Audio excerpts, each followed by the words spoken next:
من علامات مصر يا جماعه. تعرفوا تقروا انجليزي؟ ابو طارق. طبعا احنا بيجي علينا وقت كده مش طايقين نطبخ ولا قادرين نقف في المطبخ ولا اي حاجه، فقررنا ناكل ابو طارق. احلى صوص، احلى خل بتوم، احلى شطه للي غاويين الشطه زي حالاتي. كده بقى ايه، تشوفوني وانا باكل ولا تشوفوني وانا ما باكلش ولا ايه الموضوع؟ مش عارفه.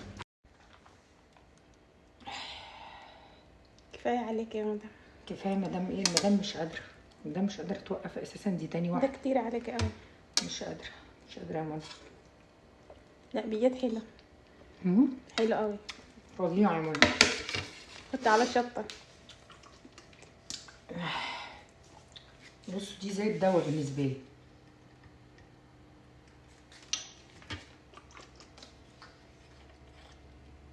طب انا اعمل ايه بس؟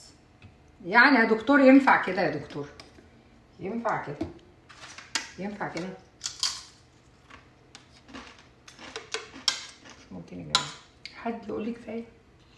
كفايه بجد كفايه.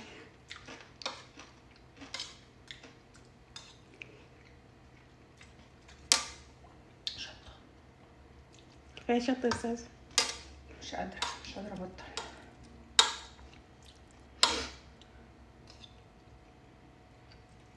مش ناقص ولا ملح ولا فلفل ولا اي حاجه.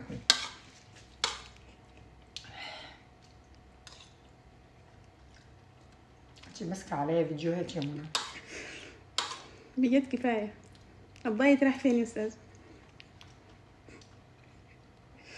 النهارده مفيش دايت. مع ابو طارق. ابو طارق. شيلي دي يا منى. حاضر. حد يجي ناحيتها. حاضر. اقول لك على حاجه. وشيلي لي دي كمان. كله؟ او كله. تاكلي لوحدك؟ اصل الكشري، اصل مصر.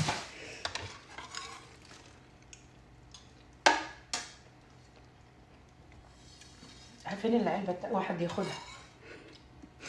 هتاخدي العلبتين يعني ولا ايه؟ 3. 3 مع بعض؟